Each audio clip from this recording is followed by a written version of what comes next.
आज लालू प्रसाद के परिवार पर कई संपत्तियों को लेकर रेड हो रही है और उनके सहयोगियों के ऊपर भी रेड हो रही है। इसको लेकर काफी आलोचना की जा रही है कि भाजपा सरकार के द्वारा राजनीतिक प्रताड़ना के कारण यह सब कार्रवाई हो रही है। तो कुछ रिकॉर्ड को स्ट्रेट करना बहुत जरूरी है।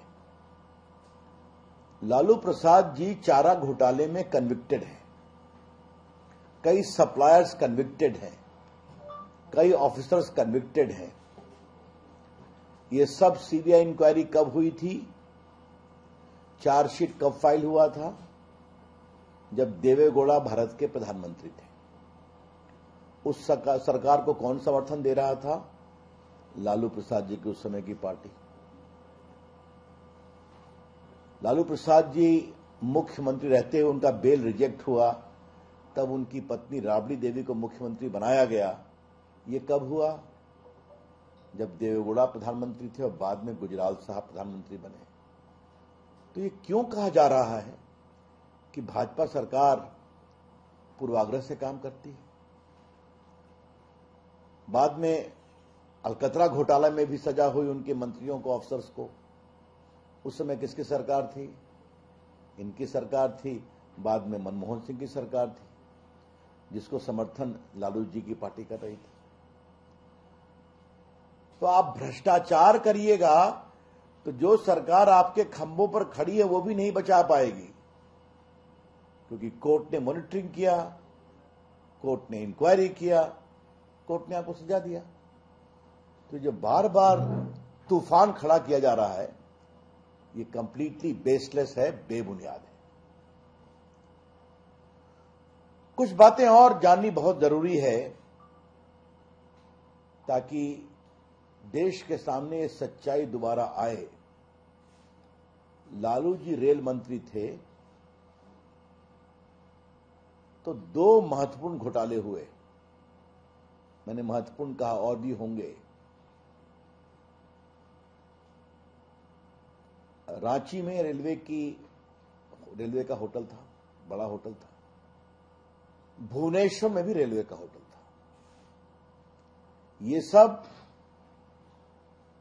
बिल्कुल एलिजिबिलिटी को कॉम्प्रोमाइज करके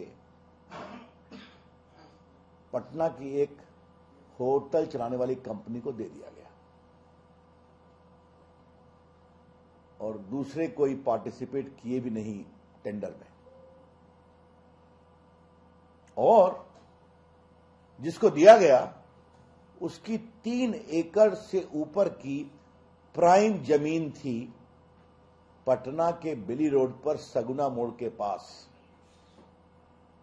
करोड़ों करोड़ रुपए की। ये जमीन बाद में कंपनी बना करके लालू प्रसाद के परिवार को ट्रांसफर कर दी गई कुछ सदस्यों। और उसमें बिहार का सबसे बड़ा माल कौन बना रहे थे? श्रीमान अबू दोजाना, जो आरजेडी के पूर्व विधायक हैं, जहां भी आज रेड चल रही है। तो ये सवाल मैं आपसे आज जरूर करना चाहूंगा कि ये पूरा रेलवे स्कैम शुरू कब हुआ?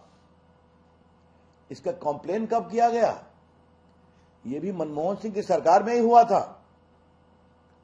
और पहला कॉम्प्लेन करने वाले जदयू के एक बहुत ही भारी भरकम नेता थे। बाद में इंक्वायरी हुई, सब चीजें सामने आई।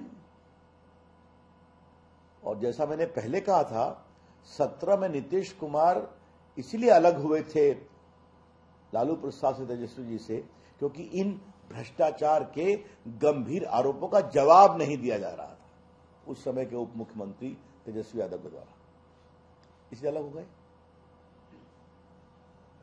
आज मैं ये जरूर सवाल उठाना चाहूंगा कि लालू प्रसाद के परिवार के पास इतनी संपत्ति कहां से आई? इसके सोर्स ऑफ फंडिंग तो बताना पड़ेगा ना आपको। दिल्ली का मकान, दर्जनों प्लॉट राबड़ी जी के नाम, तेजस्वी जी के नाम, लालू जी के नाम। आप पब्लिक सर्वेंट रहे हैं तो इसके सोर्स ऑफ फंडिंग नहीं बनाएंगे। दिल्ली की प्रॉपर्टी, बड़ी बड़ी कंपनियों में शेयर, पटना में बनने वाला बिहार का सबसे बड़ा मॉल, इसकी फंडिंग कहां से आई है? ये तो बताना पड़ेगा ना आपको। आप नहीं बताएंगे और खाली आरोप कि राजनीतिक पक्षपात किया जा रहा है। आप भ्रष्टाचार करेंगे, आप लूट करेंगे, आप सरकारी संपत्ति रेलवे की मनचाहा तरीके से उसको अपने भ्रष्टाचार के माध्यम से कंपनियों को देने की कोशिश करेंगे, उनको फायदा पहुंचाएंगे। आप रेलवे में नौकरी के बदले जमीन लेंगे। इन सबों को कोई जवाब नहीं दे रहे हैं वो लोग, आज तक नहीं दे रहे हैं। लेकिन बस 24 के चुनाव के लिए किया जा रहा है। तो ये सारे आरोप बेबुनियाद हैं और भ्रष्टाचार करेंगे तो कार्रवाई तो होगी। लूट का लाइसेंस यूपीए सरकार में मिला हुआ था, है ना? तो उस लूट के कारण जो देश के पैसे की लूट हुई है उसका जवाब तो देना पड़ेगा ना। ये है गंभीर सवाल।